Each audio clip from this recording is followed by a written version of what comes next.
국민 여러분, 안녕하셨습니까? 인도태평양전략연구원 최수용입니다. 2025년 4월 4일 금요일에는 대한민국의 헌법재판소라고 하는 곳에서 정말 상식을 벗어난 일들이 벌어졌습니다. 대한민국 그리고 헌법, 국민을 배신한 이 헌법재판관들 반드시 역사의 심판을 받아야 하지 않겠습니까? 그래서 오늘은 이 건과 관련해서 반국가 세력과 부정선거로부터 자유민주주의를 지키려고 계엄을 선포한 윤석열 대통령을 왜 파면하는가라고 하는 제목으로 이 사건에 대한 평가를 좀 해봐야 되겠습니다. 민주당 대변인이 쓴 것 같은 헌법재판소는 윤 대통령 파면하는 판결문을 공표했는데 그야말로 듣다 보면은 정말 토가 나올 지경입니다. 거짓 증언한 것들도 모두 사실인 양 기록에 담아뒀기 때문입니다. 헌법재판소가 지난 4일 헌법재판관 8명 전원 합의로 윤석열 대통령의 파면을 결정하였습니다.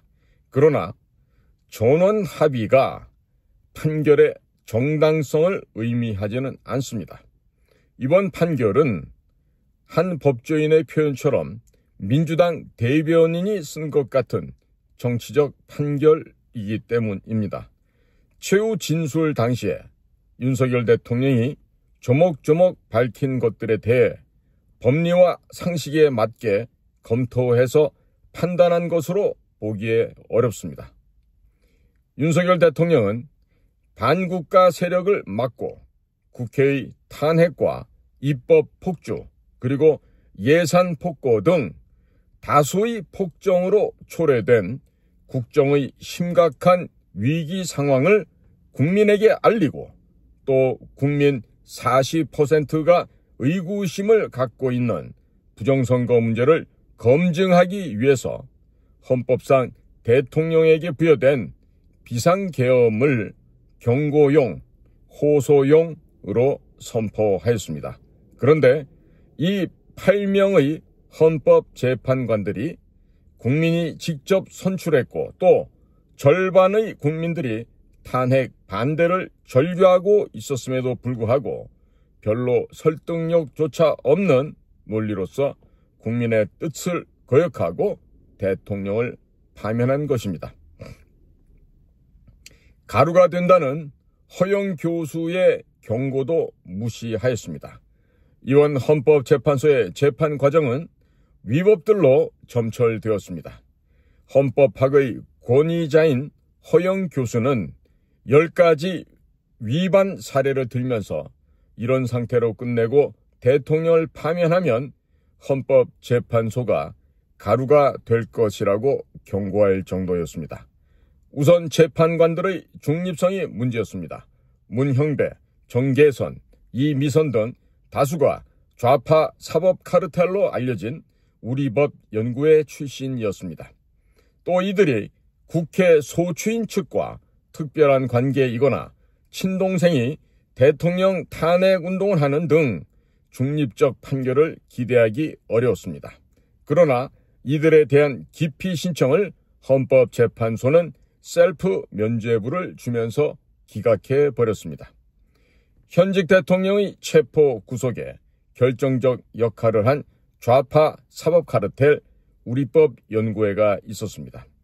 그간의 경위를 살펴보면 평일 밤에 선포된 계엄은 수시간 후 국회의 해제 의결이 이루어지자 이어진 병력 철수로 다음날 아침 꿈을 꾼 것처럼 종료되었습니다. 2024년 12월 12일 윤석열 대통령은 경고용, 호소용 비상계엄을 선포한 이유를 비교적 소상하게 밝히면서 점차 더 많은 국민들이 계엄의 이유를 알게 되었고 마침내는 국민의 절반가량이 탄핵에 반대하게 되었습니다. 그런데도 의회에서는 윤석열 대통령을 내란 수괴로 몰아갔고 두 번째 시도 끝에 국회 탄핵 소추가 의결되었습니다.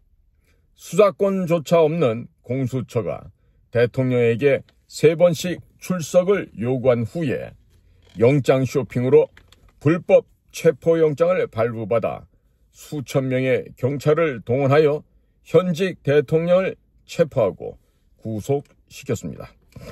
우리법연구회라고 하는 좌파 카르텔로 연결된 공수처장과 서부지법 재판관들이 불법적으로 현직 대통령을 체포하고 구속하는 것에 국민들은 경악하고 말았습니다. 중앙지법의 구속 취소 같은 헌법재판소의 판결을 기다렸지만 모두가 허사였습니다. 체포와 구속의 적법성 등을 두고 벌어졌던 여러 재판에서 윤석열 대통령은 사법부의 배려를 받던 이재명과는 정반대의 판결을 받아왔습니다. 그런 와중에도 중앙지법 지규현 판사가 체포와 구속 과정의 여러 문제점들을 인정해서 구속 취소 결정을 내리자 국민들은 정치권에 흔들리지 않는 사법부의 영웅을 본 것 같아 환호하였습니다. 하지만 헌법재판소는 변론에 출석한 대통령에게 질문을 금지한다거나 초시계를 들이대는 등 발언을 막고 대통령의 방어권을 철저히 무시하였습니다. 오죽했으면 현직 춘천지검장이 일제시대 안중근 의사 재판관들보다 못하다고 했겠습니까? 그럼에도 국민들은 중앙지법에 이어 헌법재판소가 법리와 상식에 맞게 국민이 납득할 판결을 내려줄 것을 가슴 졸이면서 기다렸습니다만 모두가 허사였습니다. 내란죄를 뺀 탄핵 사유를 변경, 그리고 국회 재의결이 필요 없다고 억지 주장하는 헌법재판소입니다. 이번 판결에서 무엇보다도 국민들이 납득할 수 없는 부분은 내란죄를 탄핵 소추 사유에서 뺀 것이 문제 없다는 판단입니다. 탄핵 소추 사유서의 80%가 내란죄였기 때문에 이를 뺀 것은 갈비탕에서 갈비를 뺀 것과 같습니다. 대다수 헌법학자들과 국민들이 소추 사기 혹은 탄핵 사기이므로 국회의 재의결이 필요하다고 보았습니다. 그러나 헌법재판소는 피청구인은 소추 사유에 내란죄 관련 부분이 없었다면 의결 정족수를 충족하지 못했을 것이라고도 주장하지만 이는 가정적 주장에 불과하며 객관적으로 뒷받침할 근거도 없다고 단정하였습니다. 그러나 국민들 눈에는 재의결이 필요하다는 판단이 상식인 반면 헌법재판소의 단정이야말로 객관적 근거도 없이 내려진 결과였습니다. 조지호 경찰청장의 피의자 신문조서 증거 채택은 개정 형사소송법을 위반한 부분입니다. 헌법재판소가 윤 대통령 탄핵 심판 9차 변론에서 국회 측이 공개한 조지호 경찰청장의 피의자 신문조서를 국회에 국회의원들의 출입을 봉쇄했다는 증거로 채택하고 판결문에 인용하였습니다. 그러나 이것은 아직 검증이 완결되지 않은 조서에 불과한데다가 윤 대통령 측 조대현 변호사의 지적처럼 2020년 형사소송법 312조 개정됨에 따라 윤석열 대통령이 동의하지 않으면 증인들의 검찰 피의자 신문조서는 탄핵 심판 증거로 사용할 수가 없는 것입니다. 그래서 다수의 법조계 전문가들은 헌법재판소가 형사소송법 개정을 무시하는 것은 큰 절차적 하자라고 비판을 합니다. 심지어 이러한 법 적용에 난맥상을 두고 헌법재판소의 위기가 도래했다고 우려하고 있습니다. 법조계가 이런 우려의 목소리를 높이든 말든 헌법재판소 재판관들은 마이동풍이고 헌법재판소 탄핵 심판에서는 헌법재판의 특성을 내세워 현행법들을 적용하지 않아도 된다면서 만장일치로 대통령을 파면하였습니다. 이런 재판 결과를 법조계가 어떻게 납득할 수 있겠습니까? 계엄 선포와 위기 상황 판단 이어지는 줄탄핵이었습니다.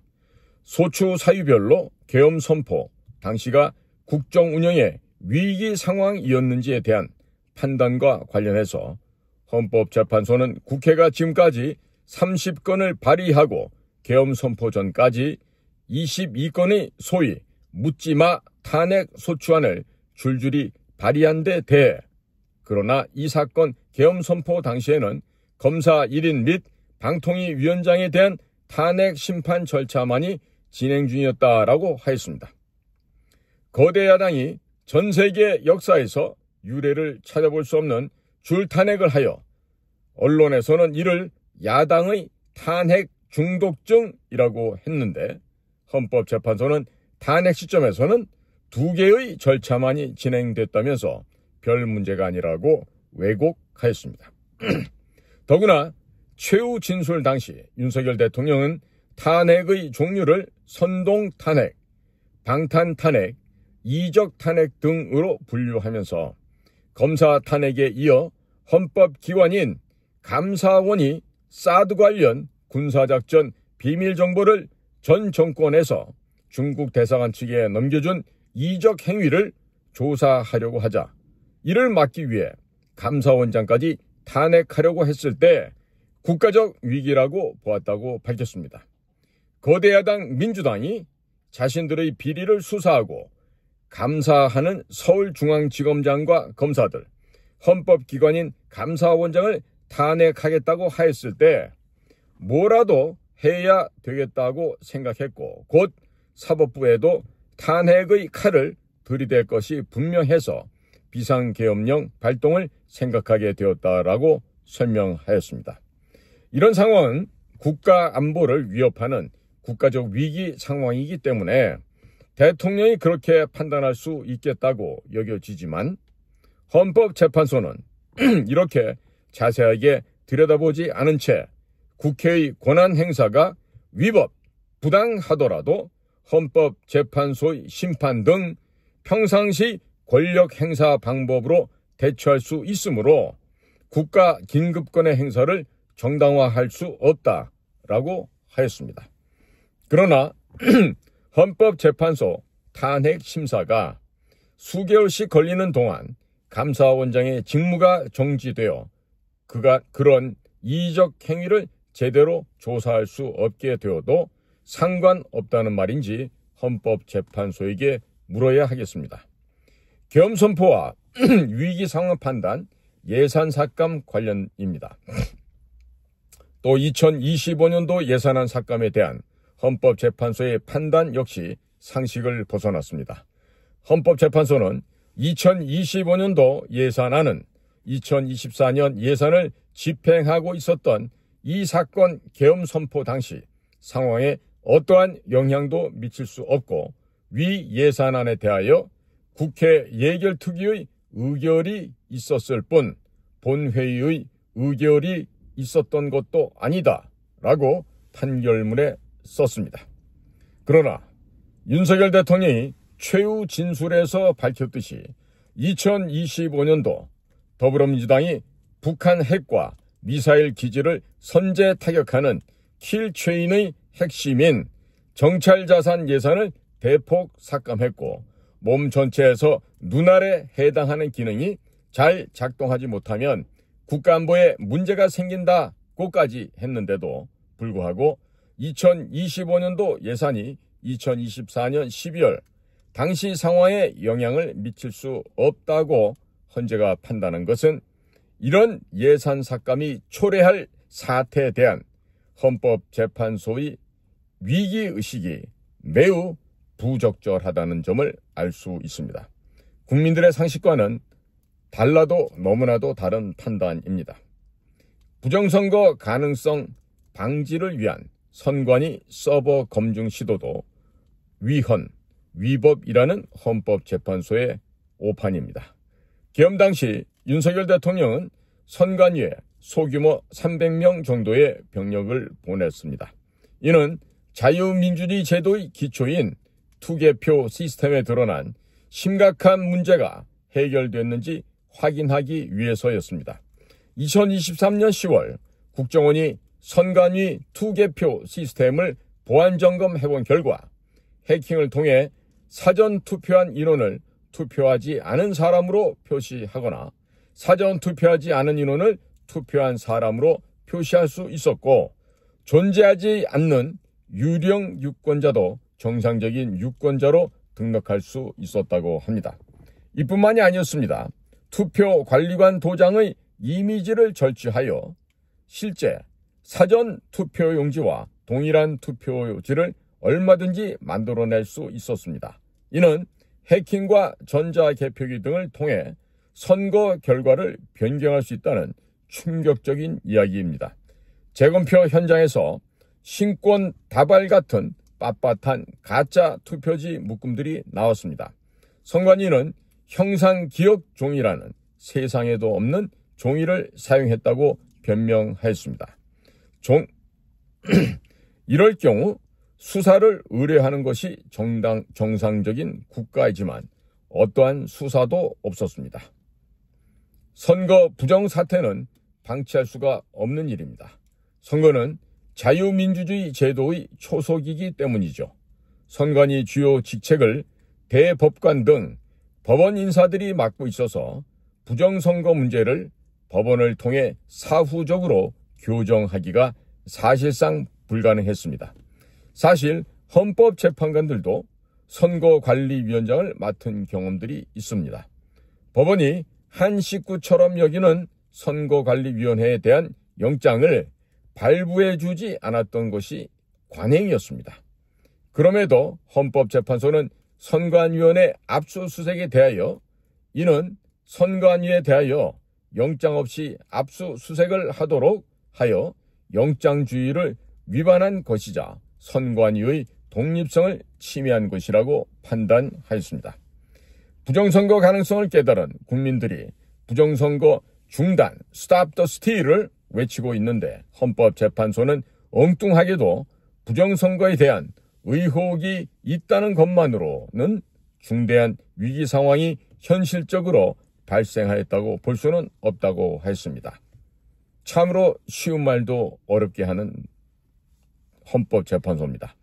국민 절반 가까이가 부정선거를 의심하고 있음에도 중앙선거관리위원회는 제22대 국회의원 선거 전에 보안 취약점에 대하여 대부분 조치하였고, 사전 우표 투표함 보관장소 CCTV 영상을 24시간 공개하고 개표 과정에 수검표 제도를 도입하는 등의 대책을 마련하였다면서 위기 상황이 비상계엄 선포 당시 없었다고 판단하였습니다. 자, 이렇게까지 참 좋게 해석할 수도 있군요. 헌법재판소가 정말 선거관리위원회의 보안 취약점이 모두 해결되었다고 본다면 왜 대통령 측이 요청한 투표자 수와 투표인 명부 일치 여부 확인 그리고 서버 검증을 못하게 막았을까요? 이런 검증을 할 시간은 충분하였고, 이를 통해 부정선거에 대한 의구심을 해소하는 동시에 헌재의 이러한 판단을 뒷받침할 수 있었습니다. 그런데 이런 기회를 왜 걷어차는지 국민들은 납득할 수가 없는 것입니다. 경고성 계엄은 계엄 목적 속에 없으므로 계엄법 위반이라고 억지 주장하고 있는 헌법재판소입니다. 아울러 헌법재판소는 국정위기 상황을 국민에게 경고하는 호소형 계엄 자체를 계엄법이 정한 계엄 선포의 목적이 아니라면서 국회와 선관위를 합쳐 600명이 안 되는 비무장 병력을 동원한 계엄인지언정 아예 불법으로 규정을 하였습니다.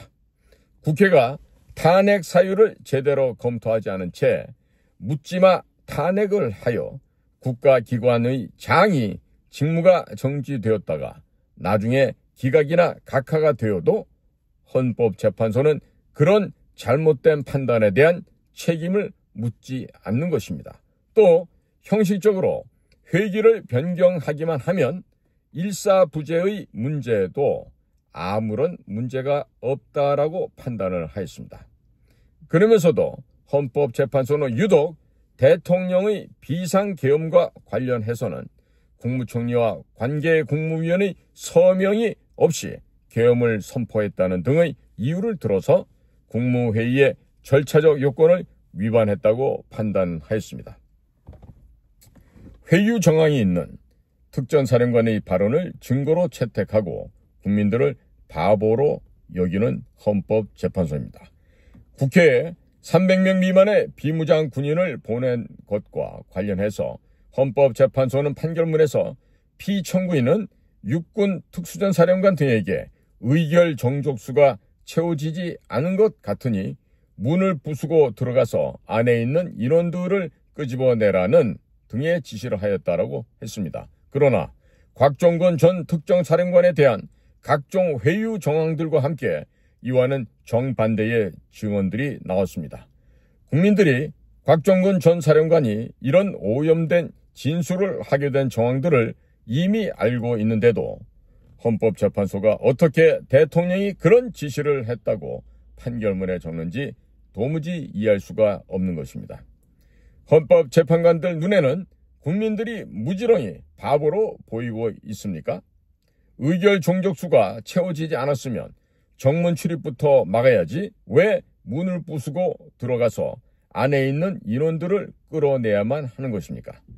또 국회의원 일부가 담장을 넘어가야 했거나 아예 들어가지 못했다라고 판결문에 썼지만 담장을 넘는데 방해받은 이도 없었고 사진 촬영을 할 정도로 여유로웠다고 하지 않습니까? 도대체 어떤 의원이 누구의 저지를 당해 들어가지 못하게 됐는지 국민들은 도무지 알지 못하고 있습니다. 박근혜 대통령처럼 나중에 무죄가 나오든 말든 파면하면 되는 것입니까? 특히 국회의원 체포와 관련해서 홍장원 전 국정원 1차장의 메모와 발언의 신뢰성이 통째로 의심을 받고 있고 곽종근 전 특전사령관의 발언도 오락가락 바뀌는 데다가 회유 정황까지 드러나서 국민 대다수는 엄정해야 할 헌법재판소 재판관들이 이런 식으로 인용하는 데 대해 당혹감을 느끼지 않을 수가 없습니다. 나중에 형사재판 결과가 판결문에 쓴 것과 다를 경우 8인의 재판관은 도대체 어떻게 책임을 질 작정입니까? 영국 BBC 방송은 지난해 4월 한국을 판사들이 나라를 망해먹는 이상한 나라라고 평가하면서 그 이후로 법관들의 편향된 이념과 주체 사상이 한국을 파탄내고 있다고 평한 바가 있습니다. 그 증거로 헌법재판소와 대법원 판사 및 사람이 멀쩡한 나라도 식은 죽 먹기로 말아먹을 수 있다는 것을 체험하고 있다면서 박근혜 전 대통령의 탄핵을 비판한 바가 있었습니다. 박근혜 전 대통령은 각종 거짓말로 쌓아올린 커다란 산에 희생되었습니다. 당시 거짓말이 횡행하는 가운데 헌법재판소는 검증되지 않은 특검과 검찰의 공소장과 증거 능력이 인정되지 않는 피신 조서를 근거로 하여 박근혜 전 대통령을 파면하였습니다. 나중에 실체가 없는 것으로 드러났지만 이미 나라가 홍역을 치른 뒤였습니다. 그래서 판사들이 나라를 망해먹는 나라라는 말을 들어도 할 말이 없는데 또 이런 잘못을 되풀이한다는 것입니까? 이인호 교수로부터 을사팔적으로 불리게 된 재판관들입니다. 서영사를 전공한 전 러시아 대사 이인호 서울대학교 명예교수는 헌법재판소의 윤석열 대통령 파면 결정 직후 집필한 칼럼에서 재판에 참여한 헌법재판관들 문형배, 정계선, 이미선, 정정미, 정형식, 김복형, 조한창, 김형두 8인을 을사팔적이 됐다고 썼습니다. 영국 BBC가 비판한 것처럼 이들 판사들이 대한민국을 다음과 같은 위기 속으로 몰아넣었기 때문일 것입니다. 정치 몰입애들의 자유무대가 되게 하고 선관위의 부정과 횡포를 제어하기 더 어려워졌고 중공 북한의 첩자들 막기도 힘들어졌으며 중공의 속주로 전락할 위기에 빠졌다고 이인호 교수가 밝힌 바 있었습니다. 헌법재판소는 이번 판결문에 윤석열 대통령이 최후 진술 등에서 강조했던 반국가 세력의 준동에 따른 국가적 위기에 대응하기 위한 비상계엄 선포에 대해서는 언급하지 않았습니다. 윤석열 대통령은 지금은 포탄이 떨어지는 전쟁터만이 아니라 사이버상에서 또 정치권에 파고드는 하이브리드 전쟁이 벌어지고 있다면서 국방 안보뿐만 아니라 정치 안보의 중요성을 강조하였습니다. 민노총 간첩단, 청주 간첩단 등 구체적 간첩 사건들의 사례를 들면서 간첩죄에 외국인이 포함되지 못해서 발생하는 문제와 정치권의 반국가 세력이 침투하는 문제들을 지적하였습니다. 이인호 교수의 지적도 결국 이와 같은 맥락입니다. 그래서 이번 탄핵 전국을 일종의 체제 전쟁으로 보는 학자들도 있습니다. 그런데 좌파 재판관들 뿐만 아니라 우파 재판관들마저 윤석열 대통령 탄핵을 결정했으니 이를 두고 역사가 심판할 것입니다. 대선 승리로 지금 난국을 극복해야 대한민국 자유민주주의 체제가 보존될 수 있다는 점 강조합니다. 국민들이 절망만 하고 있기에는 상황이 너무나도 절박합니다. 당장 60일 안에 대선을 치르게 되어 있지만 박근혜 전 대통령이 탄핵 후 좌파의 야당 문재인 후보가 당선됐던 것처럼 지금 더불어민주당의 대선 후보가 압도적으로 유리한 상황이기 때문에 더욱 그러합니다. 국민들께서 깨어나서 과거의 쓰라린 경험을 거울 삼아 이 난국을 헤쳐나갈 수 있을 것이냐에 대한민국의 운명이 걸려 있다라고 하겠습니다. 국민 여러분, 몹시도 힘들고 어려운 상황입니다. 다들 우리가 더 뜻과 마음을 모으고 우리나라 대한민국 자유민주 공화정 체제를 지키기 위해서 국민 한 사람 한 사람이 각성하고 뜻을 모으고 서로 마음의 문까지 열고 협조를 해야 된다고 생각을 합니다. 여러 가지 의견이 많고 정치적 당리당략에 따라서 국민의 삶과 나라의 미래에 대해서는 일점 관심도 없는 이런 파렴치한 자들이 정치를 하겠다고 나서고도 있습니다. 절대로 그런 자들에게 허용해서는 안 되겠죠.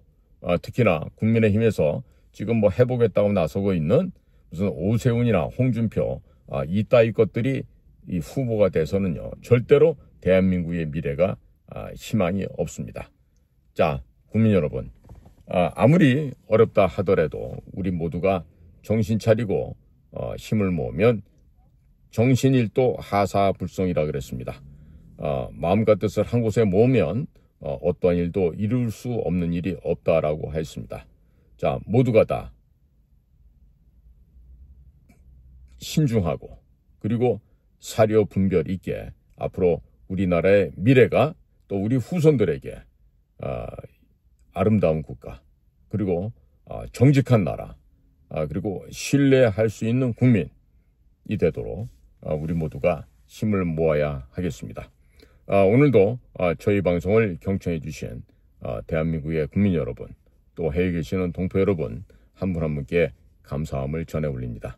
저는 인도태평양 전략연구원 최수용입니다. 감사합니다.